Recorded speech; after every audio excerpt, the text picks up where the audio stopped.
Welcome to another episode of She Speaks Blog. I am your host, Kirsten Thompson from SweetTeaLLC.co, and this is the one about simplifying your blogging processes. I've surveyed my readers, I hang out in blog communities all the time, and everyone is victim of overwhelm. And the problem isn't necessarily the fact that you have too much to do, it's just that you're not organized with what you're trying to do. So this week, we're going to talk about ways that you can still create content that you love, do something that you're passionate about with your blog, but do it in a more organized way so that you can not only save time, but save your sanity. Let's go.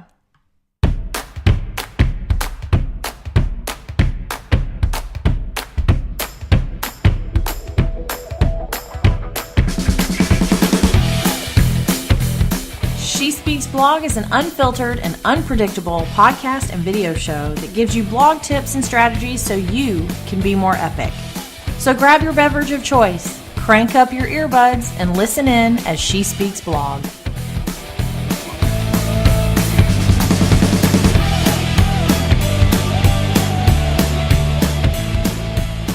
Hey guys, welcome back. I am excited. So, where did this episode come from? Let me back up a little bit. Before we get into the awesome content, I want to share with you guys kind of the background of this. So I sent out an email to my email list a few weeks ago, and I asked them simply, what is your one thing? What is the one big struggle, the one major frustration with your blog, and how can I help? The main frustration, well, it was worded differently in every response, but the large majority of responses I received was something like overwhelm. They didn't have enough time to do everything they needed to do for their blog, or they're overwhelmed and inundated with all the to-dos that they feel like they have to do. So I wanted to do this episode, the one about simplifying your blogging processes, because I genuinely want to help. I really want blogging to be fun and profitable for you, and it's impossible to do that if you allow yourself to get stuck in the muck of all the to-dos because you feel like you have to do all these things, or maybe you're just like things are just taking way too much time for you. So that's what we're going to dive into today. I'm going to break down some ways that you can take back control of your time, and hopefully you can apply some of these immediately to your blog and you can start really enjoying blogging again. So whether you're brand new to blogging or you're a veteran, I guarantee you're going to find something in this episode that's going to help you out. So the first thing that we're going to talk about is your content. Now, content is king, right? We have to create content as bloggers. That's what bloggers do. There's different kinds of content that we create, but we create content. So I want to make this very clear from the very beginning. You don't have to publish a ton of content every single week to be found in Google. Now, back in the day, before some of the more recent Google algorithm updates, you had to produce content roughly 3 times a week to be found by Google search. But that's not really the case anymore. Google has updated their algorithm several times since then. And the truth is, there's so much content online right now that you don't have to produce content 3 times a week or even once a week if you don't have time to do that. So I want you to go into this with the understanding that you are in charge of your blogging schedule, not Google, not other bloggers that you follow. You are in control of your blogging schedule. So don't let everybody tell you what you have to be doing, because you don't have to be doing anything. If you started blogging and you thought it was fun and you've kind of lost sight of that because you feel like you're constantly just, burning the candle at both ends, it's time to slow down and take a step back and really evaluate what you're doing and why you're doing it. So the first thing that you need to think about regarding your content is how many pieces of content you realistically can handle in any given week or month. And now when I say pieces of content, I don't just mean blog posts. Think about all the different things that you create, all the different pieces of content. You might create, obviously, written blog posts, videos, if you do Facebook Lives, if you do Instagram stories, email newsletters, that's all content. So you really need to think about how much time you currently have available and how much content you can create in that allotted time without being overwhelmed. The goal here is not to work a full-time job, get home at 6 o'clock, get dinner on the table for the family, and then disappear into your office and create content until midnight and then go to bed and start all over the next day. That's not the goal. That's not fun. I did it for years. Trust me, it's not fun.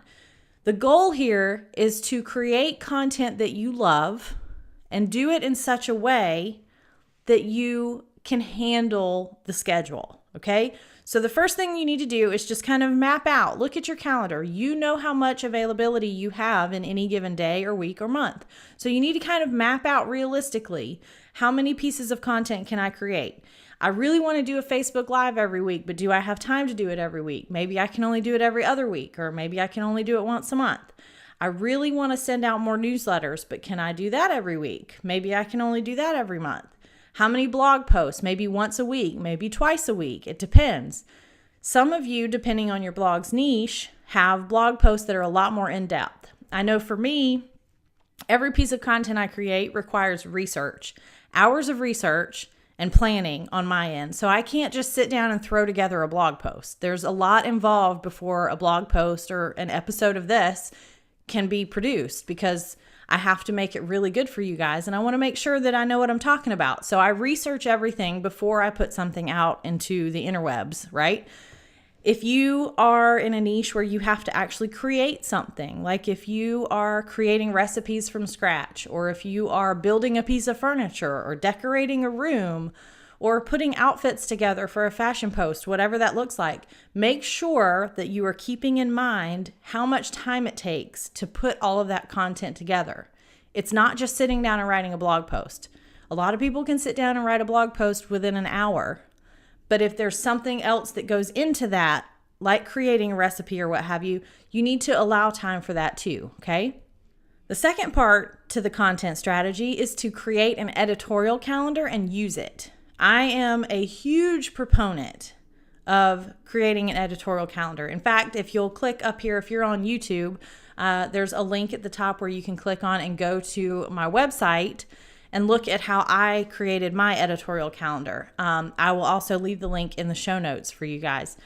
So make sure that you create an editorial calendar. I personally use Google Sheets, and I have tabs at the bottom for everything. I have probably 40 tabs in my spreadsheet for my editorial calendar, but I have tabs for everything because it's really just kind of an all-encompassing blog and business calendar planner thing. It's this huge, massive concoction that I've created, but you don't need anything that elaborate.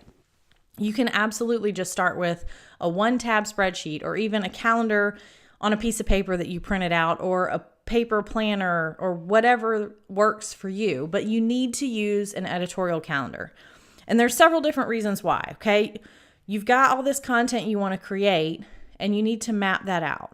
You need to put every piece of content on there. So if it's blog posts and Facebook Live videos and newsletters, make sure that you're putting all of that stuff on your calendar on the specific day when it needs to go live. And then when you look at your calendar at a glance, you can go, okay, I know that I need to create 2 blog posts today and a newsletter, and you have the due dates for those things. So put everything on your content calendar, and it also gives you a bird's eye view of which categories you're currently creating content for, because when you get into SEO and site structure, you want to make sure that your categories are balanced. So let's say, for example, you have 4 categories on your website. If you have 30 blog posts in one category and only 10 posts in another one, you probably need to spend some time creating more content in that smaller category, because your search engine optimization will improve if your categories are balanced. It's a site structure thing. Google absolutely looks at your site structure, and they want to make sure that you have roughly the same number of posts in every category. So that's something to keep in mind when you're creating your editorial calendar is, if you have 4 categories and you post 1 blog post a week, 1 post each week or 1 post each month is going to be in each of your 4 categories. So that makes it a little easier for you to plan your content. And if you just really feel like you're super overwhelmed with content right now, try to find some people who can guest post for you on your blog. It's a really great way for bloggers to gain exposure to a new audience, but it also improves SEO. If you have follow links from other websites back to your website, it improves your it improves your ranking in Google search. So think about that too. If you're really overwhelmed and you just don't have time to create a lot of content right now, maybe it's the end of the school year and things are chaotic, or you're going to be on vacation soon and you just don't know how you're going to get all those blog posts ready before you go out of town, reach out to some bloggers you trust who are in a similar niche as you and ask them if they would be willing to guest post. And you could even say that it can be a post they've already written, just change the first paragraph or, tweak it up a little bit so it's not identical, and then post it on your website. Give yourself a break. It's okay to take a break from writing content. It's okay. Just keep in mind that you need to try to maintain a consistent schedule, whatever that looks like for you. So if you've been blogging for any length of time, you've got a lot of content out there already, right? I know on Sweet Tea and Saving Grace, I've got 7 years of content. That's a lot of content, hundreds and hundreds of blog posts. So think about ways that you can repurpose some of that content, okay? When you have a lot of content from the past, sometimes not sometimes, most of the time, you're going to see things that are themed, right? You blog about specific categories of things. You're going to have recurring themes show up in your blog posts. So you can do roundup posts. That's a great filler post that will also get new eyes on your old content, okay? So let's say that you have written, 10 to 15 slow cooker recipes over the past several years. Do a roundup post of all of your slow cooker recipes and just link to those. It's really simple to throw that content together. It fills a space on your editorial calendar and it keeps you from having to create something brand new when you've already got all this amazing content out there. And then when you're creating new content, think about ways that you can repurpose that one piece of content. So think about just one blog post. Okay, if you take one blog post, you can turn that into a video for social media.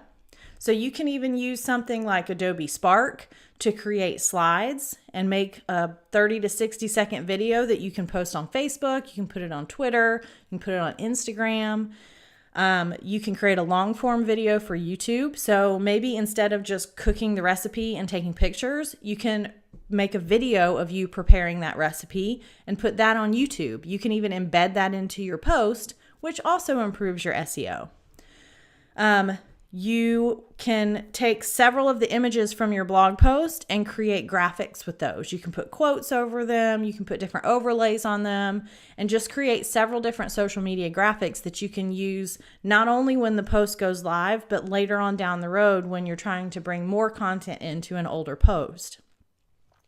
You can do live video, an Instagram story, Instagram Live, Facebook Live. Those are all really great ways to talk about the piece of content that you've just published or even that you're working on. And you can even share the link to that if it's a Facebook Live. You can share the link to that in your blog post or in your newsletter. And your newsletter is another great way to repurpose content. So if you are publishing a blog post and you want to tell your email subscribers about it, write a newsletter telling them the background behind the blog post. Maybe your kids made an epic mess of the kitchen while you were creating this recipe, but it still turned out great. That's a really great thing to share in your newsletter. And finally, guest post on other bloggers' websites.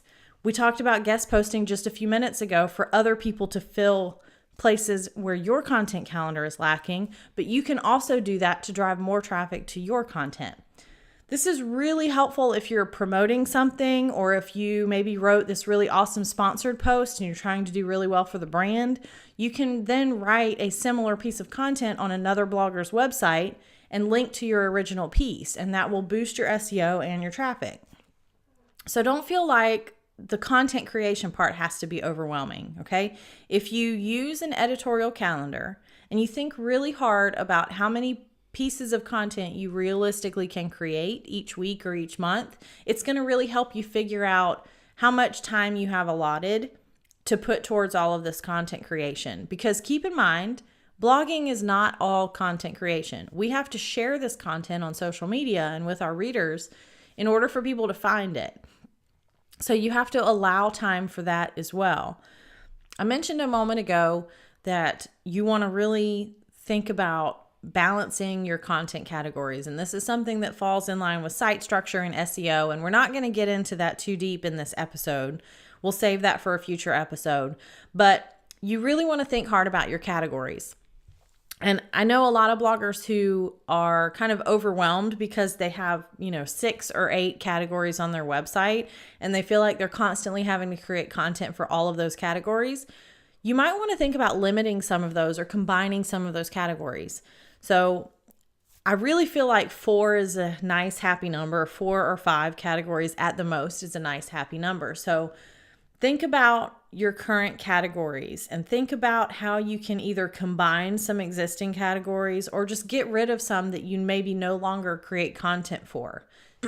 I know when I first started blogging at Sweet Tea and Saving Grace, my daughter was 8 years old and we did a lot of kids crafts and I talked a lot about stuff we did in elementary school and all that fun stuff. Well, she is almost a sophomore in high school now, so I don't do kids crafts anymore. She's my only child. I don't have a little kid that I do crafts with.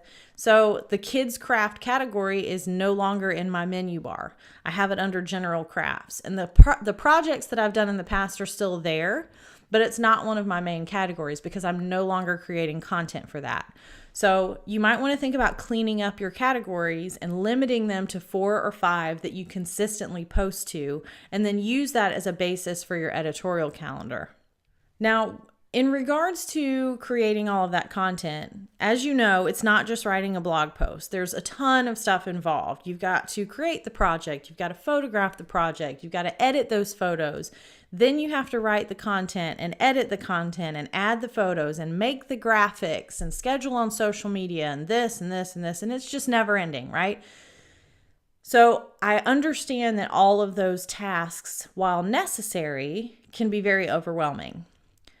Working in batches is one of the best ways to make those overwhelming tasks feel not so overwhelming. I'm a big fan of working in batches and in bulking my calendar. So if you look at my Google Calendar, for example, you're going to see big chunks of time in different colors. And I do that for a reason. Now, I'm fortunate enough to be able to work from home, so it's going to be a little bit different from you if you have a full-time job and blogging is kind of your side hustle. But you can still block off chunks of time or different days for different tasks. So for example, if you're a food blogger, you might want to set aside one Saturday a month to create all of the recipes for your blog for the entire month, however many that is. You're going to cook all the recipes, you're going to photograph all those recipes, and you're going to put all those pictures on your computer. So that's one day to create content for an entire month, okay? If you're videotaping those for Facebook videos or YouTube or what have you, you can do all of that at the same time. So think of how you can bulk schedule all of these different tasks, because if you really think about things, every blog post kind of has a similar flow, and you're going to have photos for those blog posts. You're going to have graphics for social media. You're going to be editing the content to make sure that it's grammatically correct and has no spelling errors. So because you have multiple pieces of content in a month or even in a week, you can take all of that content for one designated chunk of time and do the same task to all pieces of content in one sitting. And it's a lot more manageable that way, because when we are trying to make our brain shift from creating to photographing to editing to writing to scheduling, we get distracted and there's too many things that can go wrong because we might skip a step or we're just overwhelmed with all the things we have to do and we get frustrated. But if you know that you're going to sit down on one day and you're going to spend 3 hours editing photos and uploading them to your site, that's all you're going to do. It's a lot easier to manage. You don't have to think about content. You don't have to think about social media. You're just thinking about editing pictures. That's it. So try to figure out ways where you can do things in bulk and knock out one particular task. So for example, if you are creating video content or audio content, you might have 1 or 2 days a week that are your recording days, and you knock out several episodes in one day. And then you have another day later in the week where you edit all of that content, and another day later in the week where you go write all the show notes and put them in on your blog or upload them to whatever your host is. And then another day you're going to create all the graphics to go with all these things that you just created. So think about ways that you can that you can bulk all of the different tasks that you have to do for your blog and try to schedule specific chunks of time for each one of those tasks. Now, what really helps with this whole process of working in batches is creating processes for every single thing that you do. This can sound very tedious, guys, but I promise you it is a lifesaver.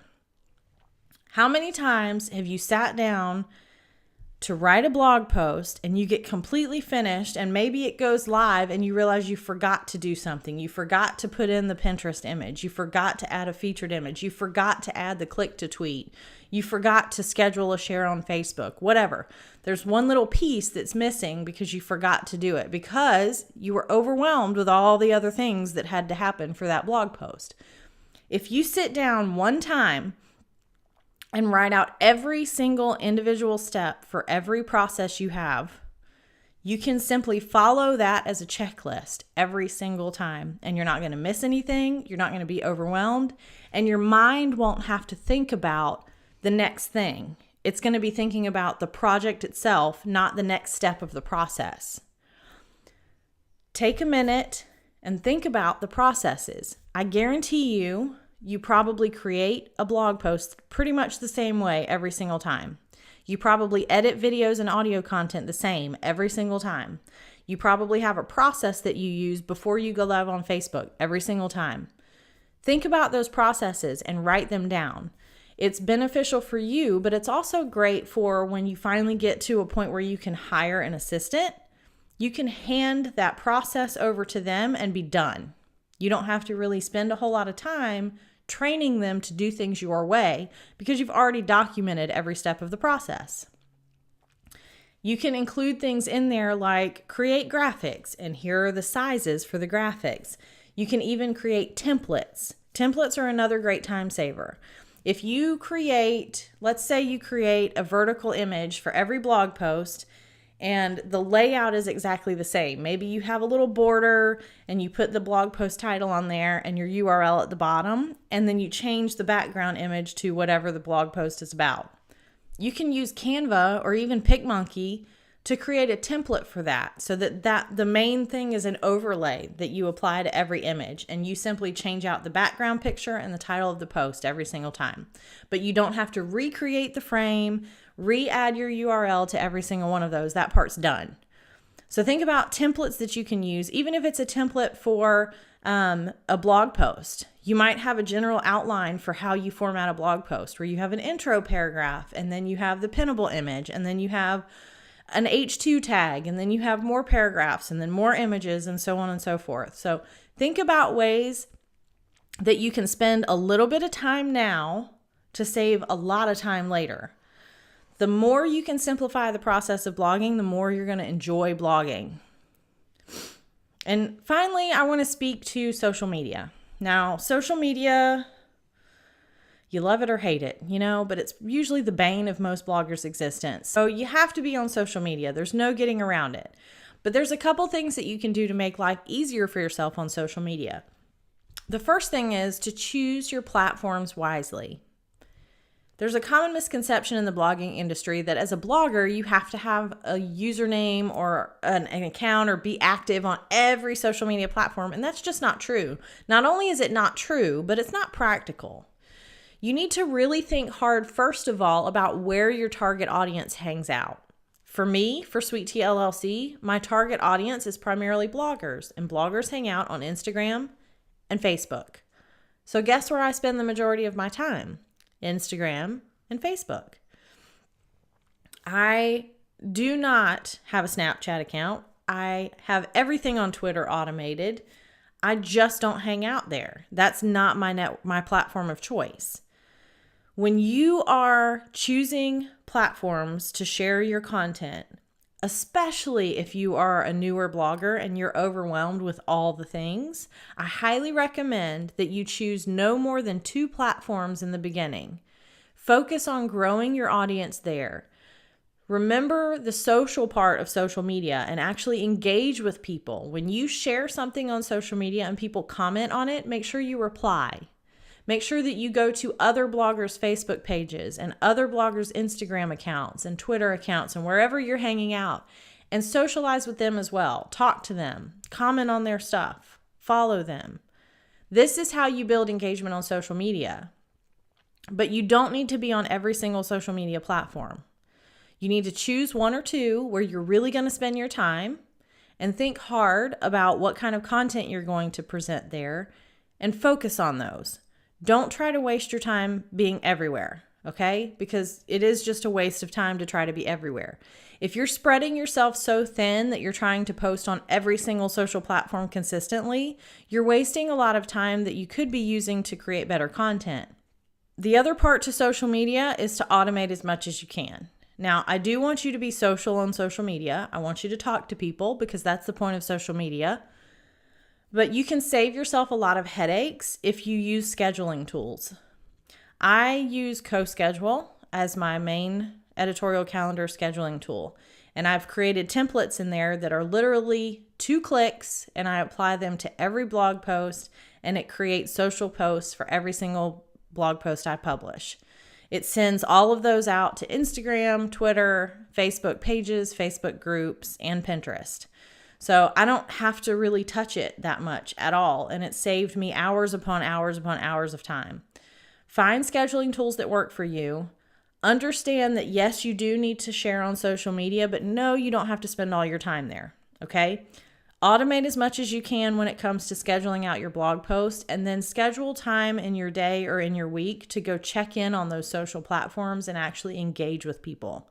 So I've got some resources for you in the show notes that will help you create an editorial calendar, and a couple of resources that are going to help you create and map out the processes that you use for everything that you do. So make sure that you check those in the show notes. And here is to simplifying your blogging processes so you can make blogging more fun and profitable. See you next time. Hang on, don't go. Be sure to subscribe to She Speaks blog so you never miss an episode. And if you're really cool, and I know you are, give this video a big thumbs up and leave a comment below. You can catch all episodes and show notes on sweetteallc.co. And while you're there, use the contact form to say hi or ask a question. Now go do more of what makes you awesome.